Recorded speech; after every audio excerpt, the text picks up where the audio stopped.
For those of you who don't know me, I'm Dr. Sarah Juliet Lauro. I'm an assistant professor at the University of Tampa, and I am currently serving as editor of the UT Press journal Studies in the Fantastic that we are here today to celebrate.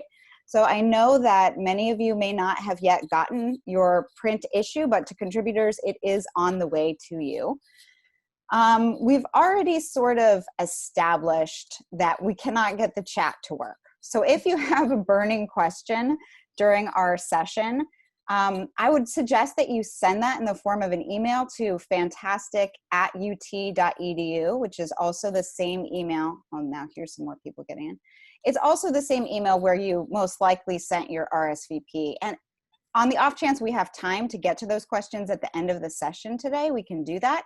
If we don't, though, one good option might be that we could post a few questions on the Studies in the Fantastic Twitter page, and maybe we could continue the conversation on Twitter later on. I do have one announcement to make to the honors students specifically. So this is from your honors directors. I am just the mouthpiece for this announcement. They told me to tell you that if you want symposium credit for attending this event today, you have to keep your cameras on. You have to stay for the whole thing. You have to have your cameras on for the whole thing.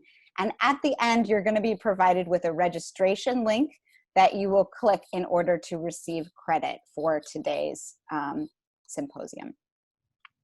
So let me just lay out how the structure is going to go, and then I'm going to hop off and you won't be hearing much more from me. We are going to first hear from our guest editors of this special issue of Studies in the Fantastic, Alison Sperling and Jordan Carroll. Then, hopefully, inshallah, still have not seen Aneka Ingold, but I'm hoping that she's somewhere there buried in the names.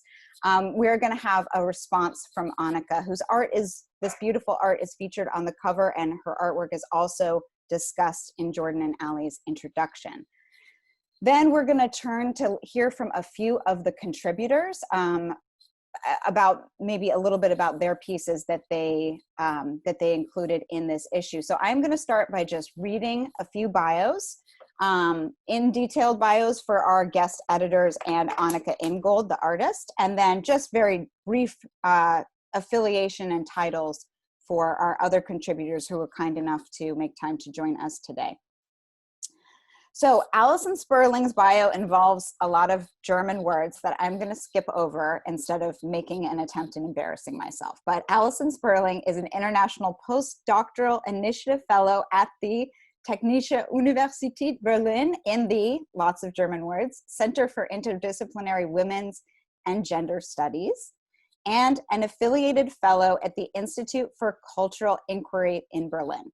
She works on literary and cultural weird and science fictions, feminist and queer theory, contemporary art, and the Anthropocene. Her co-editor for this special issue is Jordan Carroll, who may look familiar to some of our UT students because up until last year, he was teaching here. Jordan Carroll is currently a visiting assistant professor in English at the University of Puget Sound. His essays have appeared in journals including American Literature, 20th Century Literature, Post 45, and Journal of the Fantastic in the Arts.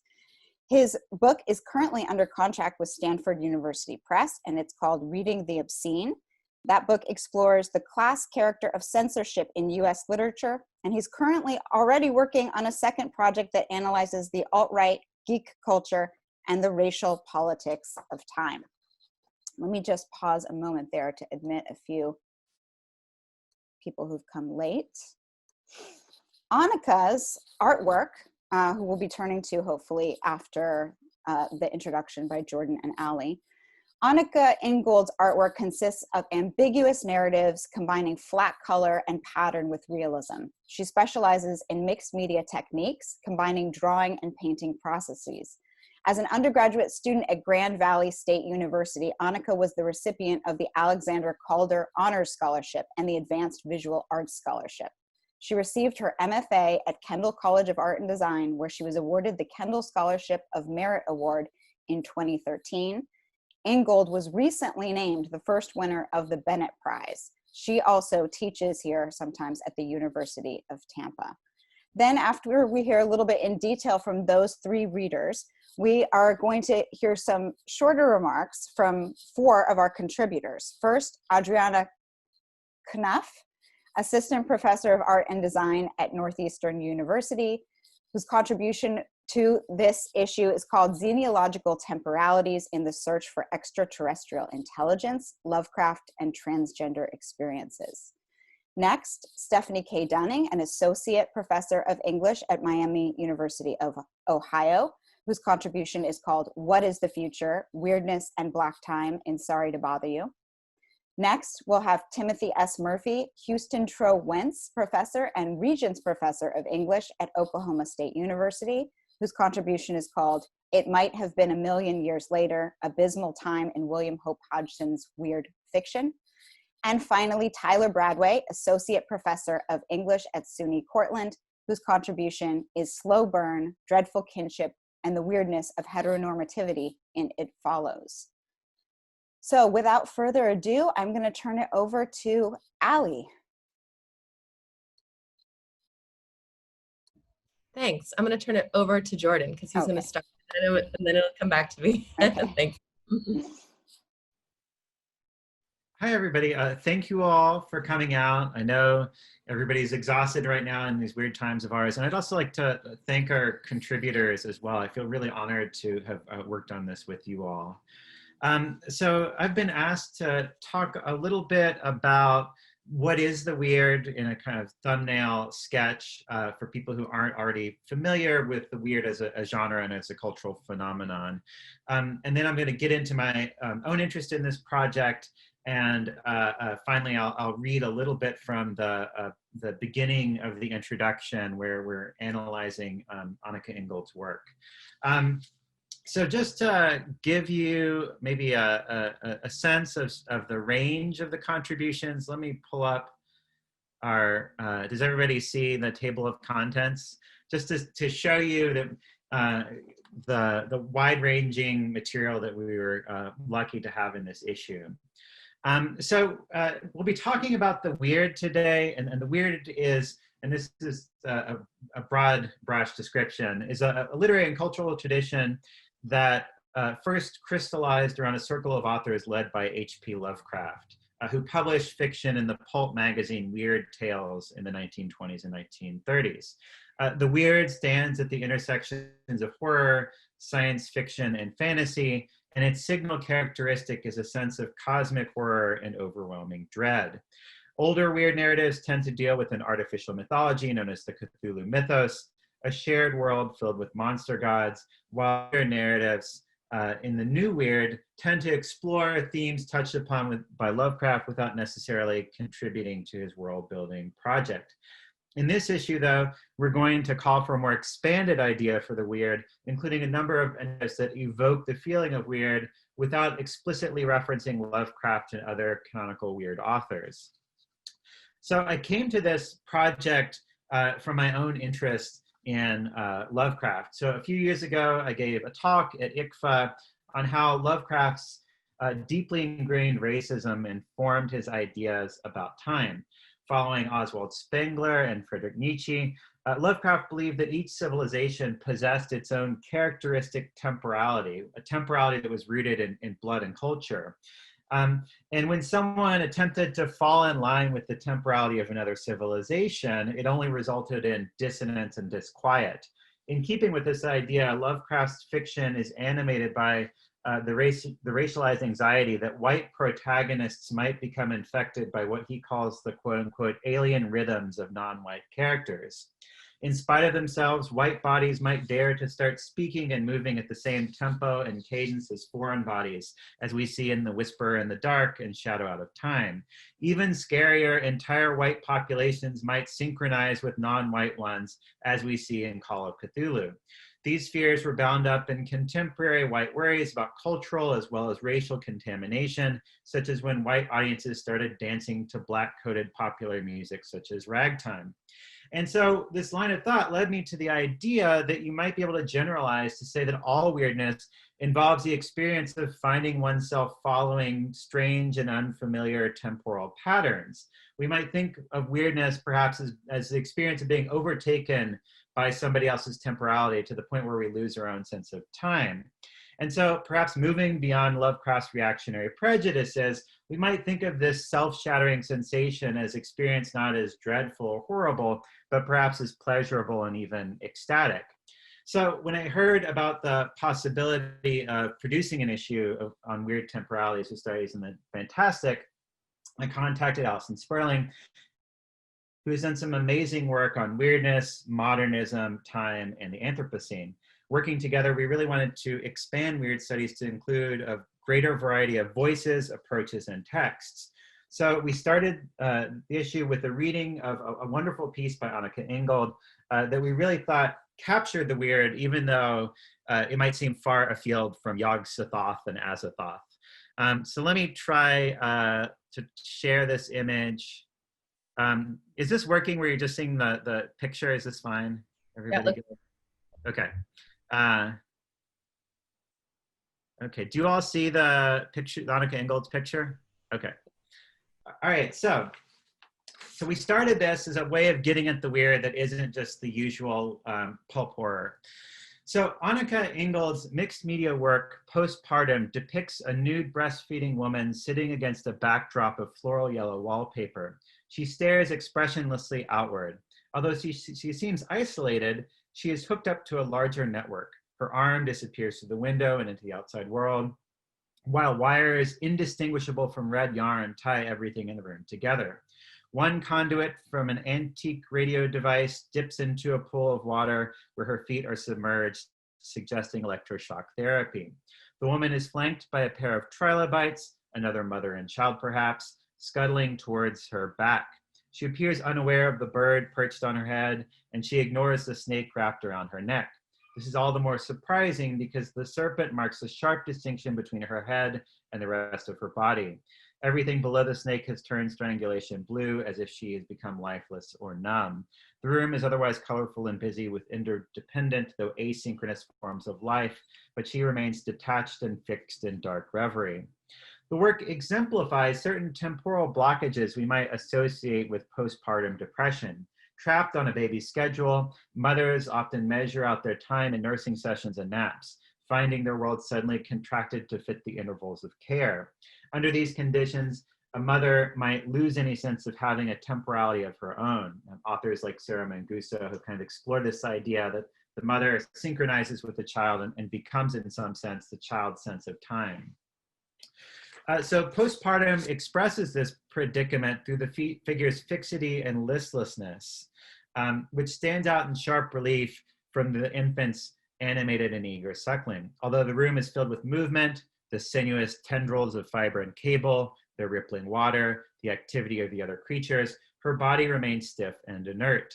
In her reflections on depressive time, Kristeva suggests that the subject becomes captured in an impassable moment characterized by both the overbearing predominance of the past and the loss of any sense of futurity. Similarly, we might understand postpartum's figure as mired in a melancholic attachment to the past with all of its frustrated potentials, reliving them in the present moment where no other action seems feasible. However, the painting also hints at another way of inhabiting time. If we understand the resurrected trilobites as an image of her melancholic recollections returning to haunt the present, it is decidedly weird that they represent a fragment of history she never could have actually lived. Visited by freakish emissaries from deep time, postpartum's human subject threatens to be pulled into the evolutionary past. The trilobites seem like they could be a metaphor. Perhaps the paralyzed woman feels fossilized, an extinct trace of her former self. But this possibility is belied by the fact that the arthropod's front antennae are up and alert. These creatures burst forth inexplicably from the early Cambrian period with a liveliness that exceeds that of the woman in the painting. Temporal scales clash as the painting joins together immense periods with short ones. The vast spans of geological time conflict with the minute yet demanding tempos of caregiving experienced largely but of course not exclusively by women. Thank you all. I'm going to stop sharing, and hopefully I can pass this over to Ali, who will talk a little bit more about our issue. Or do I need to do anything? I think you've done it. You're good. Okay, cool. Thanks. Yeah, and I'll just echo again Jordan's thanks also to the journal and to Sarah for sort of organizing this event. Jordan for inviting me to the project, of course. Also to echo his thanks to the contributors and the reviewers, and to everyone here that came today. This is great to have you all. So I think it's also especially exciting. I found out just yesterday that a lot of students would be tuned in. And so I wonder also if we might share an interest in, I think, what many people have been describing as the kind of weirdest historical moment that they have lived in or experienced in their lives. And, you know, Jordan and I could not have really anticipated the ways in which weird temporality would come to acquire all sorts of new meanings and contexts, especially in response to living in lockdown or quarantined. And I think, you know, I'll talk about this in a minute as well, you know, where time both seems to have kind of been slowed or stopped completely, and yet also retrospectively to have sped up or been lost entirely. You know, it's like, where has the year gone? So what I'm going to do is just briefly point to a few things that we are trying to do in the introduction, which I think actually tries to cover quite a bit of ground. And since we're just reading 2 little bits, I thought I would just point to a couple of other things. And then I'm going to read a short section from the middle of the intro. So first, I would say, not surprisingly for weird scholarship, it grapples quite a bit with the weird's relation to H.P. Lovecraft, whom Jordan has just kind of laid out for you if you're not familiar with him already, and his kind of documented racism and xenophobia especially, and the ways also in which Lovecraft has been taken up, revised, and or rejected in newer weird modes. So we talk quite a bit in the introduction about the kind of racial history and politics that are inherent in a kind of weird cultural mode. We also spend some time thinking about the relation between queer temporality, which is a prominent vein of queer theory, and weird temporality. And this is, of course, for me an especially interesting relation that I try to work on in my own work. We talk about the weird's relation to a particular ecological and geological moment known as the Anthropocene and its kind of emergence at the same time, or at least the new weird in the kind of late 90s, early 2000s. And we conclude the introduction, I think it's important to say, by pointing in a way that, of course, is insufficient because it felt so fresh and difficult to think through. You know, we're writing this introduction between the months of April and June, both kind of in quarantine due to COVID-19 in different countries. And in the meantime, we're witnessing global Black Lives Matter uprisings in response to the police murder of George Floyd in a now kind of infamous time span of 8 minutes and 46 seconds.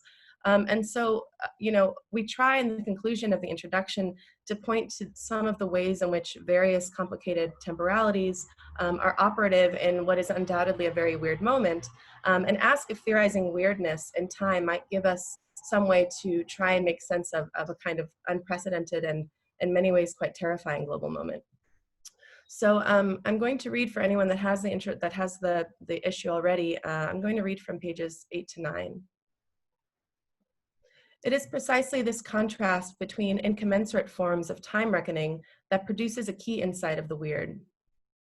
Scholar of the weird Benjamin Noyes argues that the horror of time is triggered by the growing scientific apprehension of cosmic timescales that precede and exceed the existence of humanity and life itself. When the entire lifespan of the human species looks like a blip on a much larger timeline, he suggests we must realize that time itself is a shadowy vortex of a matter that forms nothing and has no need of you, anyone, or anything else. Graham Harman also marks time's trivialization of the human as one of Lovecraft's trademarks, quote, providing a cosmological finitude more frightening than Kant's metaphysical kind. What evades comprehension for Lovecraft is not the ungraspable thing in itself, but horrible creatures from other times and places who are capable of intervening in our own. And I think this speaks quite nicely to the reading that Jordan just did of Aneka's postpartum work. In other words, weird temporalities can seem horrific because they decenter humankind while defying its mastery over the cosmos. Shakespeare's weird sisters of Macbeth, for instance, operate as figures of fate and foretelling, warnings of the powerlessness of the human to overcome futures that may already be written for them. In addition to the weird as otherworldly, inexplicable, or unprecedented, its etymology signals what is to come, the principle, power, or agency by which events are predetermined, and that which is destined or fated to happen to a particular person. And those are the OED definitions of the weird. Thus, in Shakespeare, we see an early example of the ways in which weird time is imbued with power, a looping or twisted course where the future reversely determines the present. By evoking a sense of fatalistic dread, weird temporalities challenge linear narratives of time that present the future as the outcome of free human choices. Retrocausality constitutes just one example of the kinds of temporal disordering we see in the weird. Mark Fisher wrote of the weird that it is, quote, something which does not belong. The weird brings to the familiar something which ordinarily lies beyond it, and which cannot be reconciled with the homely, even as its negation. The form that is perhaps most appropriate to the weird is montage, the joining of two or more things which do not belong together. When we apply this to time, we see that the weird joins together seemingly disparate ways of inhabiting time in much the same way that a collage, cut-up, or montage brings together incongruous images.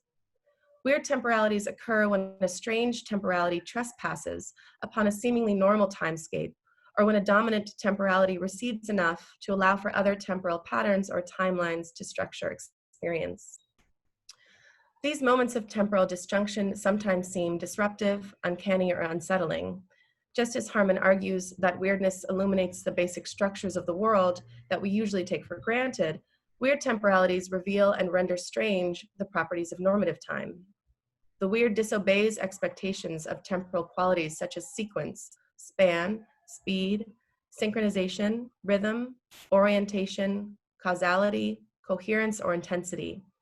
Often normative time gives way to a weird time in déjà vu or jarring shifts. The cosmic, the eternal, the infinite, or the inhuman suddenly erupts into the ordinary time of the present. Weirdness, therefore, presents a disquieting temporal assemblage. Anachronisms from paleontological history and prehistoric myth can meet to overthrow the modern age. Weird narratives work by establishing and then breaking chronological norms, while the weird as an aesthetic category gathers together the affects and sensations evoked by these incursions from other timelines. That said, we leave it open to the reader to decide whether weird temporalities have to be narrativized, cognized, or experienced by humans at all. When other organisms find their circadian rhythms, migration schedules, hibernation periods, life cycles, and seasonal patterns warped beyond recognition by anthropogenic climate change, do they feel something like the weird? So I will stop there. I think now I'll turn it over to our contributors who have agreed to, I think you can still back out if you'd like, but who have agreed to maybe just quickly introduce their pieces. Adriana, are you still open to that? I think Aneka's in. If you're going to throw it to Aneka. Yeah, thanks. Hello. Yeah, we're going to turn to Aneka next. Thank you. Hi. I was wondering if you would be interested in putting the piece back up while I talk about it, if that's possible. You want postpartum or the cover image? Right, the postpartum piece, because just all the specific symbols that I talk about would be good to have a visual for. Thank you. Hey, it's so nice to be here. Thank you, Sarah. Thank you, Allie. Thank you, Jordan, for inviting me.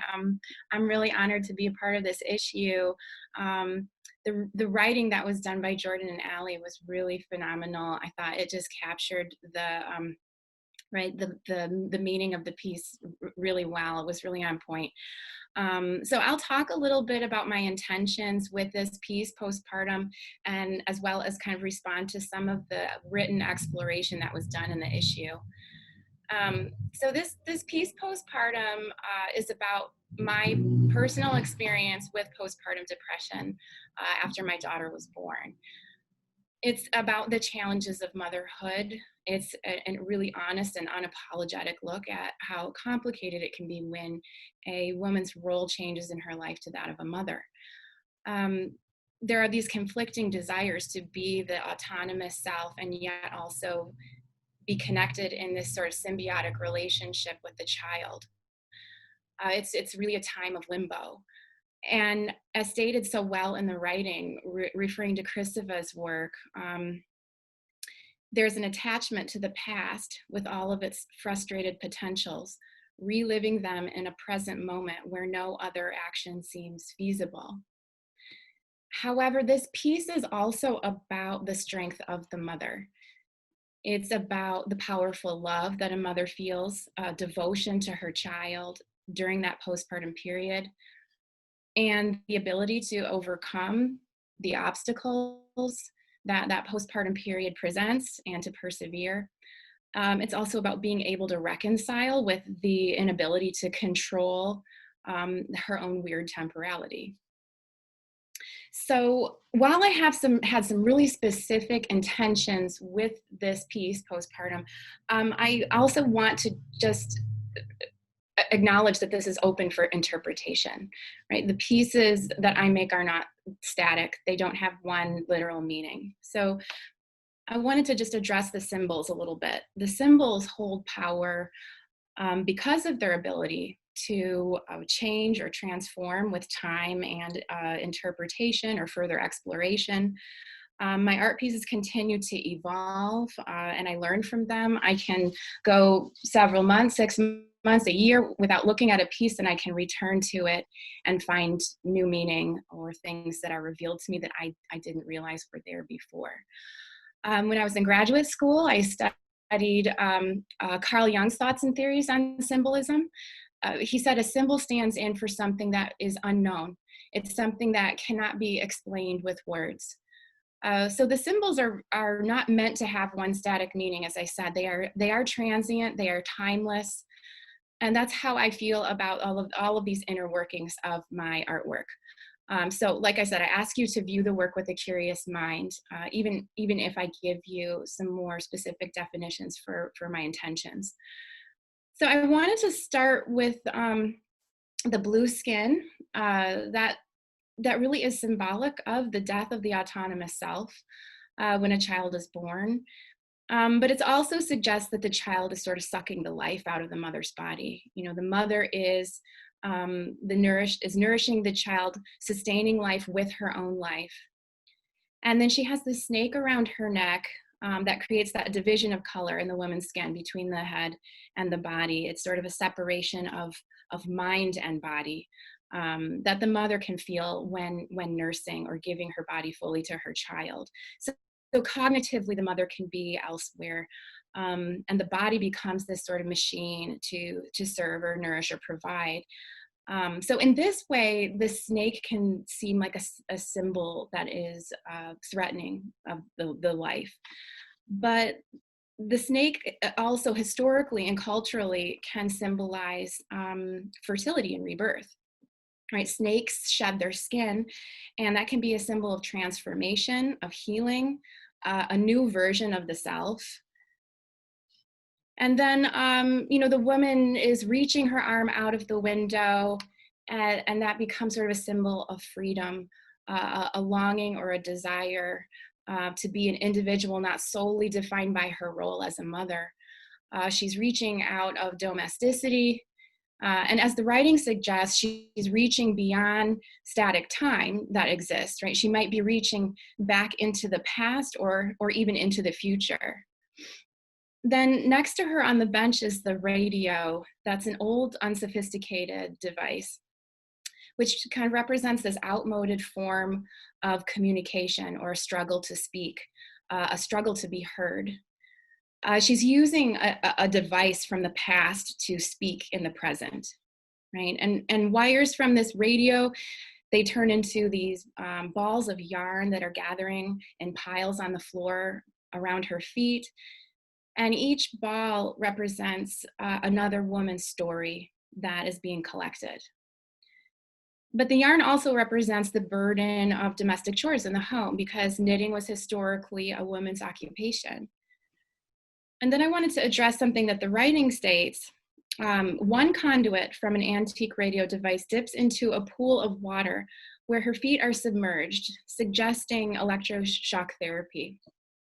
And I just wanted to point this one out because that was profound for me to discover, because I didn't see that before. It wasn't done intentionally, and it's obvious to me now that that makes perfect sense, and I'm really grateful for that perspective. So just to kind of also point out that sometimes when I'm creating these pieces, I have a theme or an idea of what should happen, and yet I'm not always in control of what stories are being told, what I feel through me, that maybe come from different women's experiences.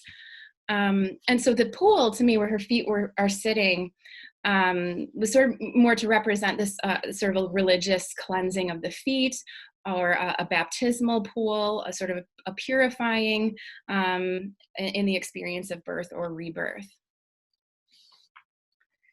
And I wanted to talk about the trilobites a little bit too. The writing states that the trilobites represent a fragment of history that she never could have actually lived. Postpartum's human subject threatens to be pulled into the evolutionary past. And yes, exactly, that's how I felt, because of the archetypal knowledge from our past that is imprinted on us. So in many ways, I think we can't give birth without acknowledging where we come from or came from. So that is our past, right? But I don't see this as necessarily a threat. It's an act of embracing the past in order to create, for her to create her own new future. And just continuing with the trilobites, they are one of the earliest known groups of arthropods.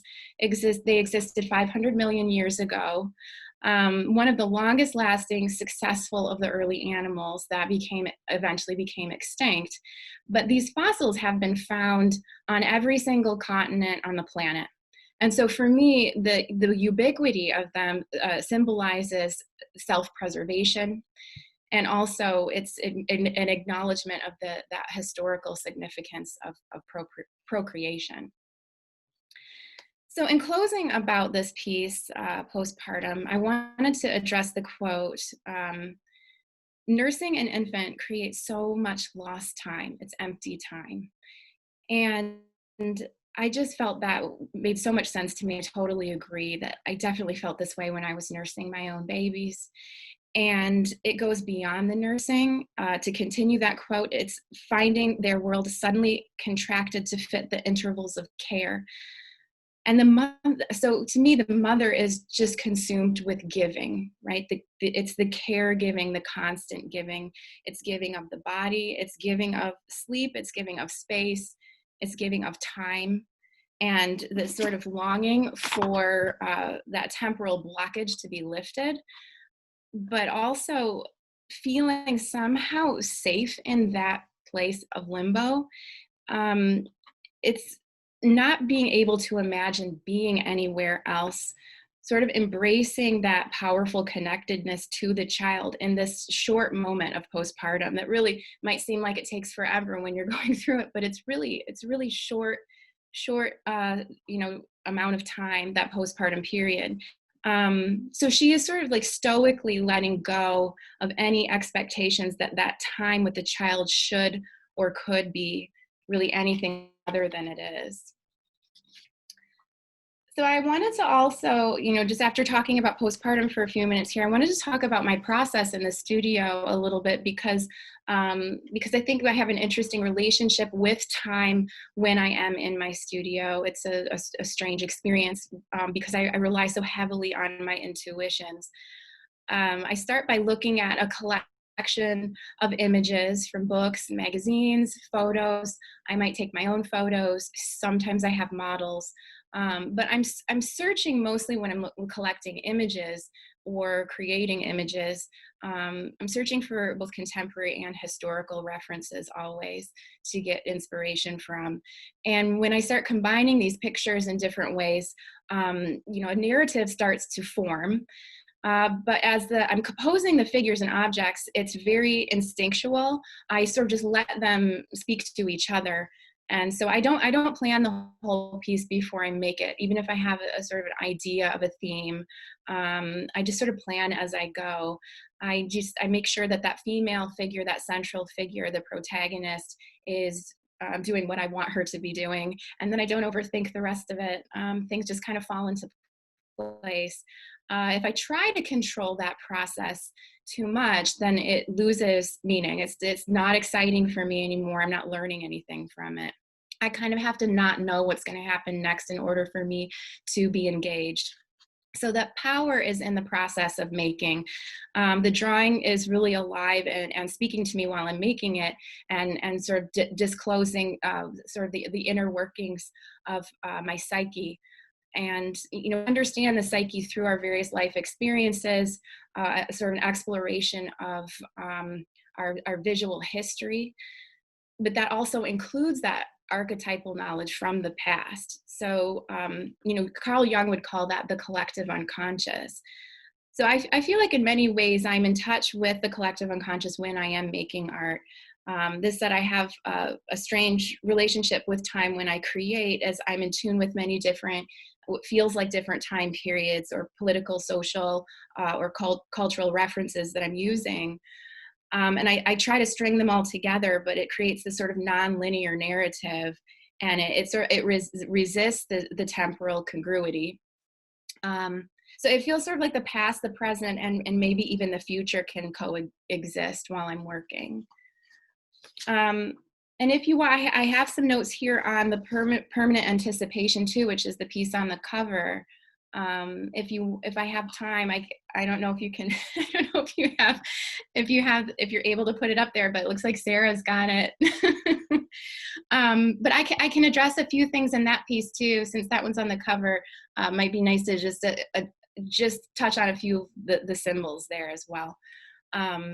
When I made the permanent anticipation piece, I was studying women's headdresses and really interested in the sort of the European kind of really extravagant head wraps and headpieces from the 14 and 1500s, and looking at Dutch painters Roger van der Weyden and Robert Campen, and it was brought to my attention how important to women's attire was at the time as an indication of status. Not that has changed so much, but it's another way of defining women, their position in society, and showing sort of the absurdity of it, that what you wear defines so much of who you are. I thought those headpieces couldn't possibly be comfortable. So I made one that was really exaggerated with these piles of fabric and a dead fish on top. And she's the character is sort of, she's sort of oblivious to the fact that it's there. And yet everyone around her, I'm sure, will be very cognizant of the fact that this is, on her, and she's just sort of looking ahead, like sort of to the future. But it's this sort of symbolic of the burden that women carry, that they're judged by their appearance in so many ways. So also, I wanted to talk about how that that women also, like, just in terms of bodily fluids and things, that women are judged based on their own anatomy, that have certain smells too. There's sort of like that fish there, sort of a reference to that also. And then I also just want to touch on her necklace that she's wearing, which is the Venus of Willendorf. And for those of you students out there who are familiar with that piece, it's a stone figurine of a rather voluptuous woman. And this one is headless, but there are some that they have found that have heads. But they were found in the Paleolithic site in Willendorf, Austria, 30,000 BCE, and really the first figural pieces of art found or discovered.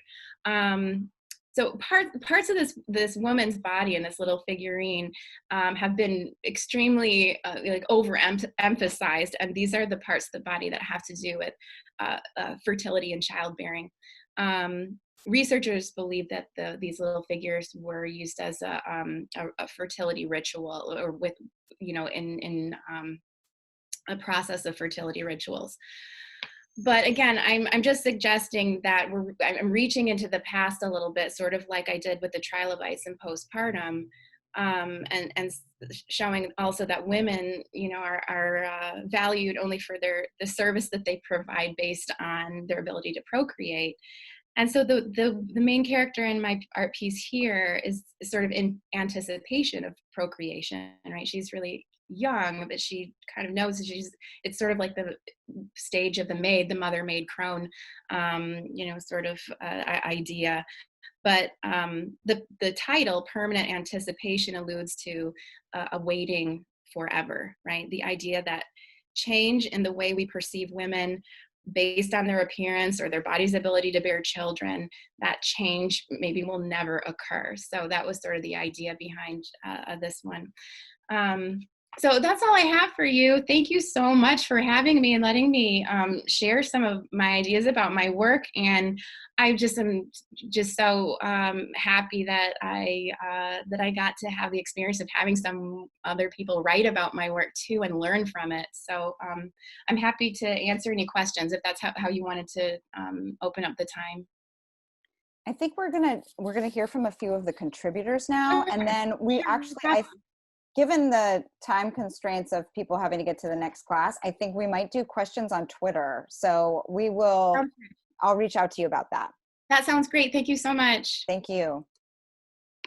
Thank you, Aneka.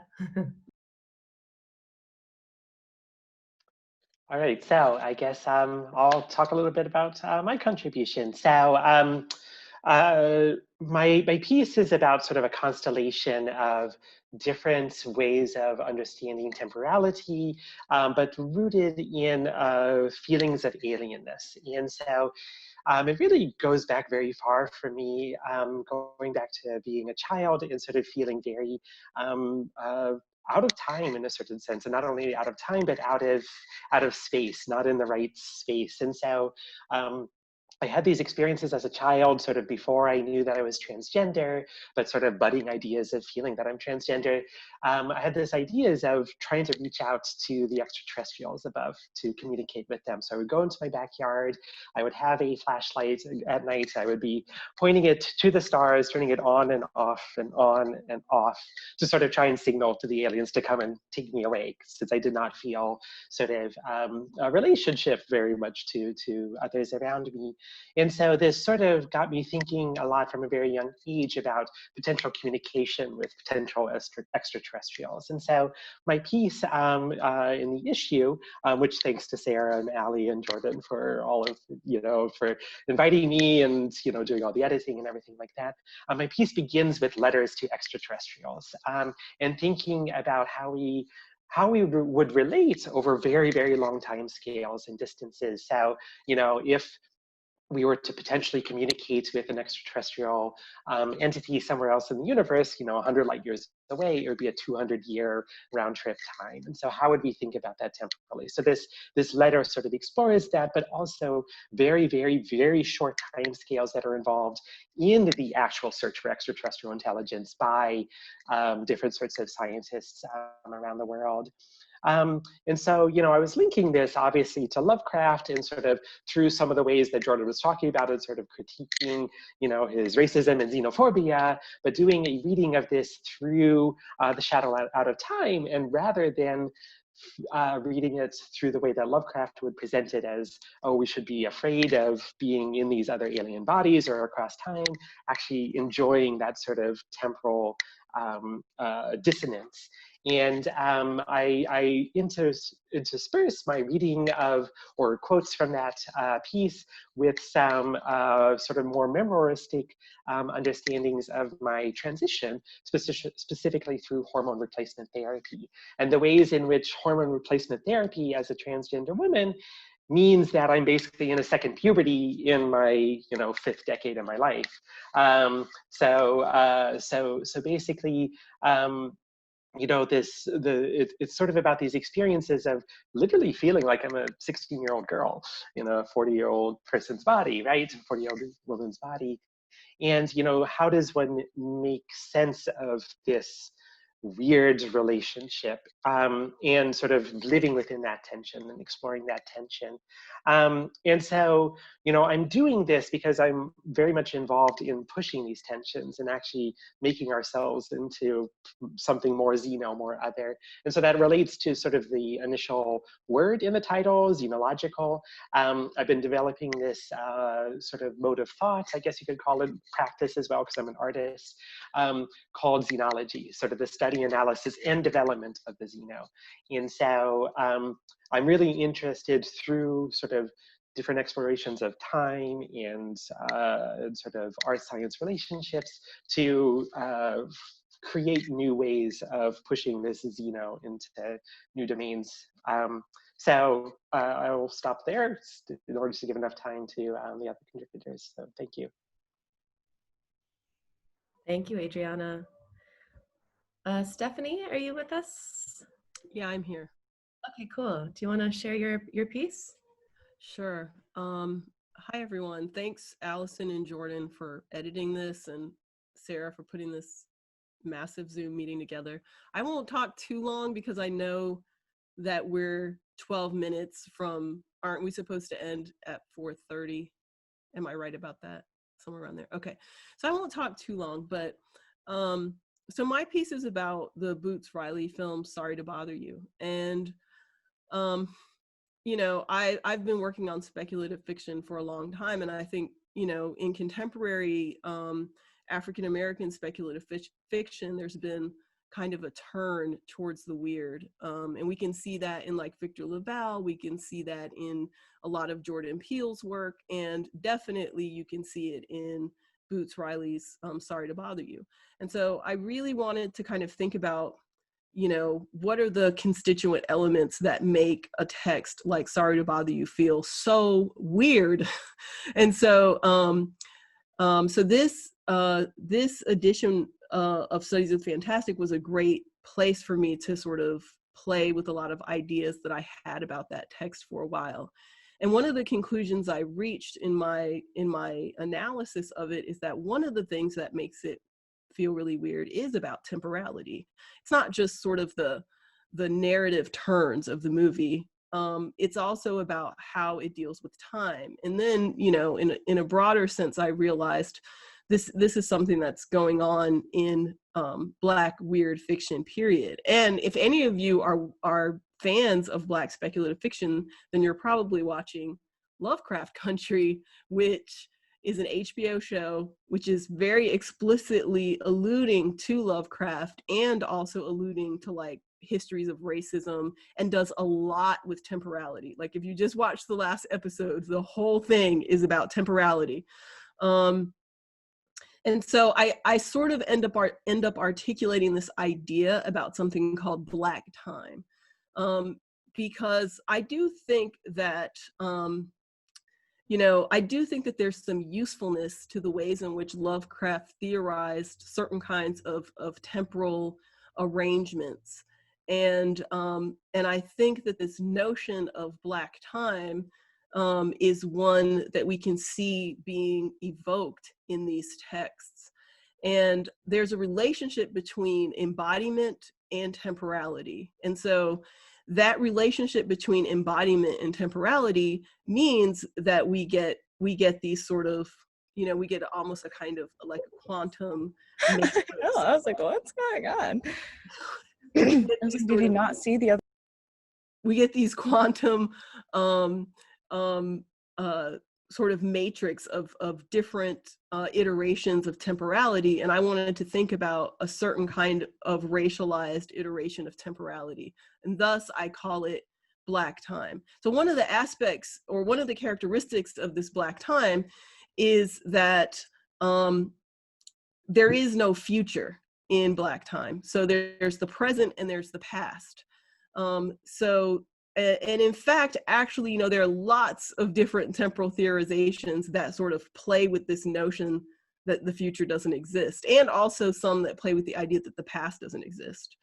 And so what happens is we enter, in Sorry to Bother You, we enter a kind of temporal loop where there's this dynamic play between the past and the present. And one of the ways we see that just really quickly is that the main character, his name is Cassius Green, or Cash for short. He has a picture of his father that he takes with him to his various jobs. And as the film goes through, depending on what's happening in the film, his father is doing something different in the picture every time.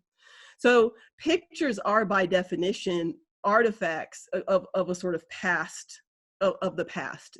Pictures always mean not now. But in this particular instance, the past is alive and dynamic, and in fact, returning perpetually throughout this narrative. Hence, you know, this argument I make about this notion of Black time, which, you know, I'm developing for a larger whole book project. So that's basically what I'm doing in that essay, which I really enjoyed writing, and I really enjoyed Alison and Jordan's editorial process. It was a pleasure. So thank you. Thanks, Stephanie. I think next we will hear from Tim. Okay, I will try to be very brief also here. Ali mentioned the quote from Ben Noyes on the link between the weird and the discovery of a whole new set of scientific temporalities, especially at the end of the 19th and the beginning of the 20th century.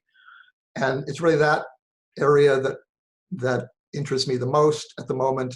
And my contribution is part of that, in the sense that we need to acknowledge that although Lovecraft gives the name in many ways and a kind of theory to the weird predates him. But I don't think it goes back a lot farther, because in my mind, just as you don't have science fiction and fantasy until you have science and the scientific method as a way to differentiate different modalities of belief or different modalities of efficacy in the cultural world. Similarly, I don't think you have the weird as an intervention in temporality until you have a standardization of temporality.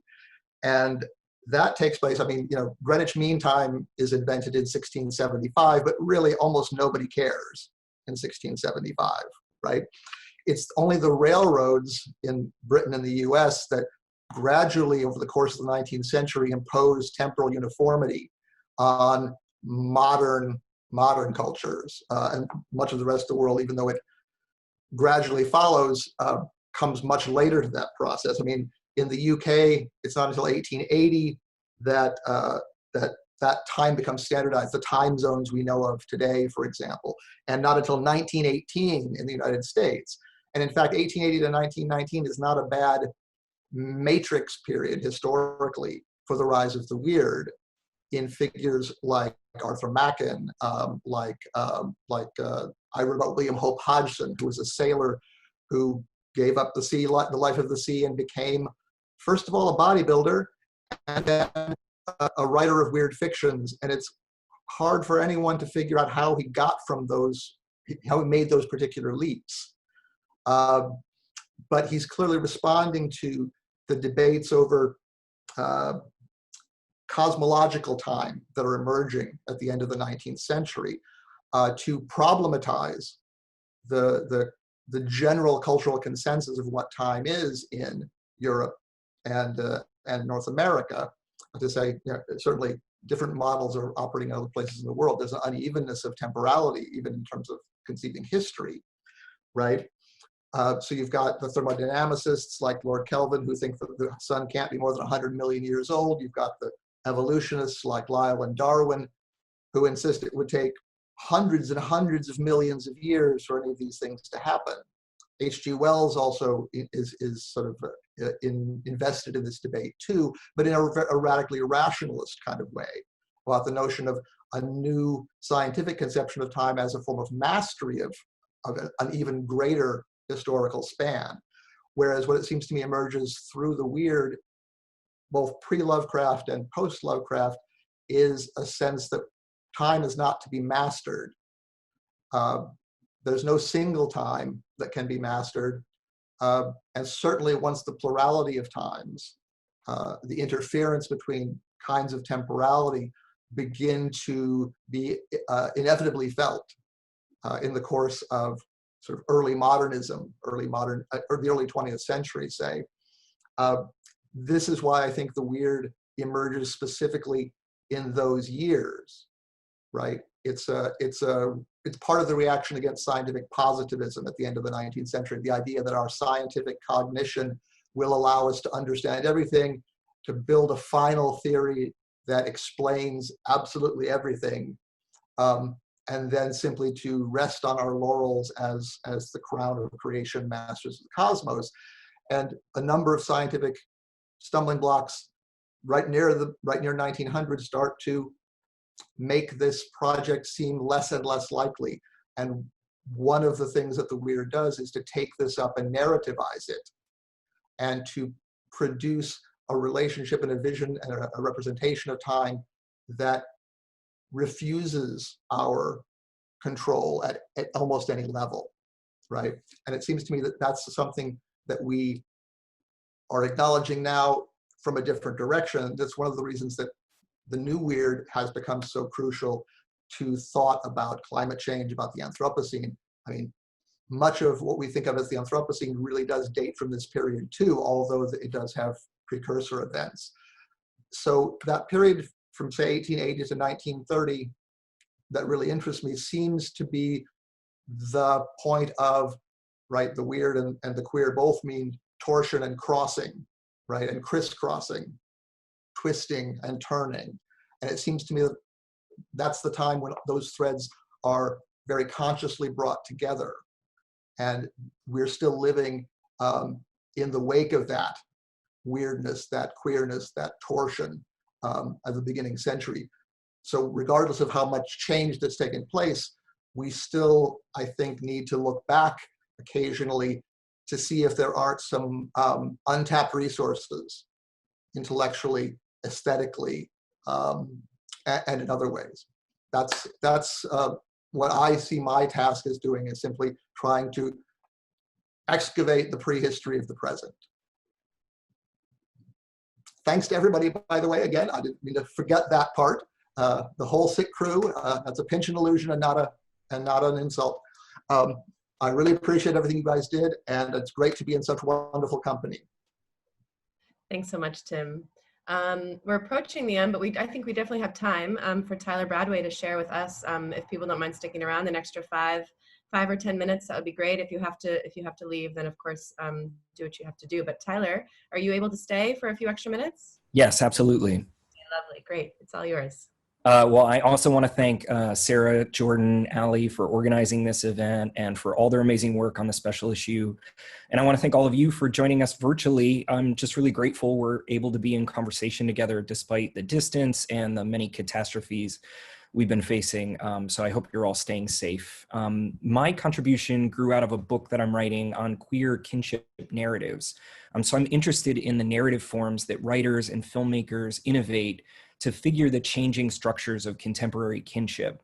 And as I discuss in the essay, neoliberalism, which is a fancy word for the contemporary capitalist system that we're facing, erodes the material foundations that give rise to the nuclear family. So pressured by austerity, debt, and widespread precarity, heteronormative plots of the good life start to look less and less tenable. And so too do the relational forms on which normative kinship depends, such as the romantic couple, the child-parent bond, and monogamous fidelity. This is what drew me to what I call narratives of dreadful kinship, which don't figure the future through heteronormative reproduction or the reproduction of heteronormativity. Narratives of dreadful kinship draw on the weird to explore the fragility and trauma of normative kinship structures. In dreadful kinship, kin are violent, and violence creates kin. Family offers no refuge, but is itself the locus of horror. So these narratives often have conventional images of horror, aliens, zombies, witches, and whatnot, but those terrors pale in comparison to more mundane figures of belonging, whose violence becomes evident through weird forces that outstrip human agency and temporality. As an example, the essay turns to Robert David Mitchell's 2014 film, It Follows, which centers on a curse that's passed via heterosexual intercourse that dooms the victim to being pursued by an invisible entity. If the entity reaches its victim, it kills them through violent sex that deforms the body. And then the entity turns back to pursue the previously cursed person, and so on endlessly in a linear sequence. There's no escape, no way to dispel the curse. It can only be temporarily deferred by passing the curse to someone else through further sex. So a lot of discussion of it follows centers obviously on the film's sexual politics. Are they conservative, progressive, Oedipal, or queer? But the emphasis on sex kind of overshadows the weirdness of the film, which draws attentions to the structures of belonging in which sex takes place and to which sex gives rise. And the weird enables us to see heteronormativity from the outside, not as inevitable, natural, or desirable, but as a social relation that's contingent on certain exploitative relations of economic, racialized, and gendered power. So from this perspective, the weirdness of dreadful kinship does not queer kinship in like a utopian or liberatory sense. Rather, it makes perceptible the material and social forces that give shape to contemporary relationality. In It Follows, the weird enables us to see neoliberalism's sluggish but persistent draining away of women's sexual and social agency, and its attempt to reassert a heteronormative kinship form whose time is already up. And in this way, my essay builds on Mark Fisher's understanding of the weird as that which does not belong, but I hope to expand weird belonging beyond its strictly ontological sense to include forms of social and intimate belonging that do not belong, and yet erupt nonetheless as an effect of the weird. Thanks. Great. Thank you so much, Tyler. 3 minutes. Come on, that was perfect. That was perfect. Right to the point. You nailed it. Thanks so much to all 4 of our contributors that were able to join us today. I don't know if Jordan has any closing thoughts, and also maybe Sarah, you want to just alert people as to the Twitter handle in case they want to follow any kind of developing discussions? Yeah, I think that would be great. We are study_the, which is a weird one, but that's what we came up with. And I'm Zombie Scholar, if you want to find it through me. I would say, like, after Ali and Jordan make any closing remarks that they feel the need to say, I would just suggest that as people pop off, you honors kids who are wanting credit for this, stay on for a minute and we'll figure out how to get you the link, because I've been emailing with the office. Cool. Yeah, I have no closing remarks except to thank you all again for being here. It was really lovely to spend my Friday evening with you and to mark the kind of, mark the arrival of this issue, which I'm just super happy to have put out there. Yeah, I don't know if I want to add anything else. I don't want to keep people, but thank you all so much for coming out. And I look forward to having further conversations about this topic on Twitter and in other fora. Thank you. Thanks, Sarah.